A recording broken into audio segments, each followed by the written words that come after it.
Alors Guillaume Lacroix, en quoi votre liste pour les élections européennes est une liste qui favorise la division de la gauche, voire ou alors favorise l'union de la gauche? Expliquez-nous.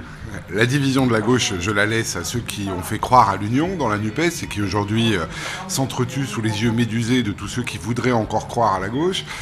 Nous, on fait un rassemblement de 7 formations politiques, un rassemblement clair d'une gauche républicaine, laïque, universaliste, pro-européenne et surtout ancrée dans les territoires. Notre liste, c'est Europe Territoire Écologie.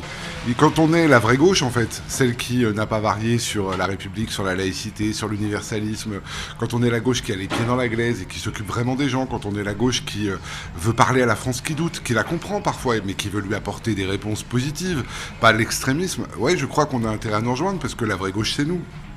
Alors cette vraie gauche, c'est vous. Vous êtes ici dans une terre de la vigne, dans l'Hérault, qui a vu naître la première cave coopérative. En quoi votre programme parle aux agriculteurs et aux viticulteurs? C'est un programme qui parle de l'ensemble du sujet. Il y a d'abord l'agriculture, évidemment. Qui dit politique agricole commune dit qu'il faudrait d'abord qu'elle soit commune vraiment. Nous proposons que, évidemment, il y ait une harmonisation des normes de production. C'est complètement invraisemblable qu'on se fasse concurrence entre pays européens sur ces questions-là, mais pas seulement en matière de normes de production, y compris en termes d'aide adaptée aux réalités régionales.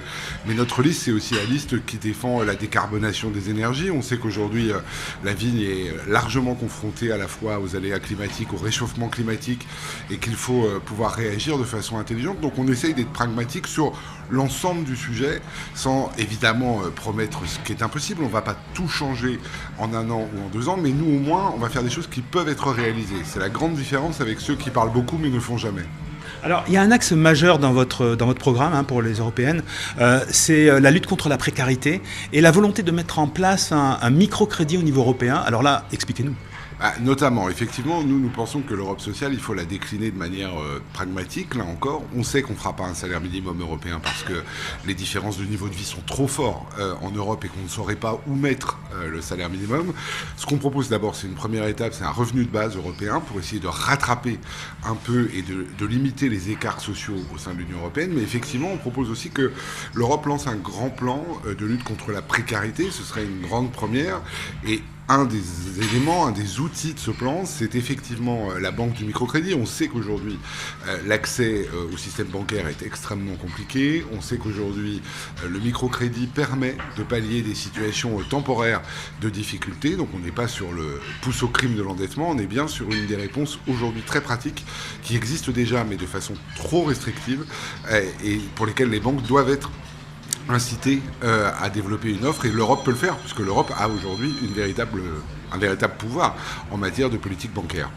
Alors, vous êtes ce qu'on appelle les petites listes, mais petites listes avec des grands programmes, parce que le fait que vous soyez invisible permet aux candidats qui sont plus visibles à cause ou grâce au sondage de récupérer votre contenu. Ça a été le cas avec Marine Le Pen. Vous pouvez nous en dire un petit peu plus ? Oui, mais c'est un classique du genre. Vous savez, aujourd'hui, nous sommes la liste qui veut parler aux invisibles. Alors, ça dérange un peu dans les grands médias parisiens, parce que c'est pas leur habitude. Le derby auquel ils nous invitent, c'est le derby de la France qui va bien, entre M. Glucksmann et Mme Ayer. Et puis, ils sont un peu fatalistes vis-à-vis de M. Bardella. Nous, on n'est pas fatalistes. Effectivement, on parle aux invisibles, on parle à la France qui doute, parce qu'on y est, parce qu'on les connaît. Et aujourd'hui, on a des propositions fortes, simples, claires. Une Europe forte, c'est une Europe qui fournit du paracétamol et de l'amoxicilline dans les pharmacies. On a su faire des avions et des fusées en Europe, on doit pouvoir faire des médicaments dans le cas d'un Airbus. Et effectivement, cette proposition a visiblement convaincu Marine Le Pen, qui l'a reprise à son compte cette semaine sur France 2. C'est la preuve d'abord que nous parlons à cette France qui doute. Alors Marine Le Pen, si elle veut voter pour nous, elle est la bienvenue. Maintenant, il va de soi que ce qui serait bien surtout, c'est qu'elle ait des idées par elle-même et qu'elle n'essaye pas d'aller voler celles des autres. Et surtout que les médias nous donnent la parole, parce que ce que je retiens moi, c'est que si on nous laissait parler, eh bien on parle effectivement à cette France qui doute, et Marine Le Pen a peur de notre proposition.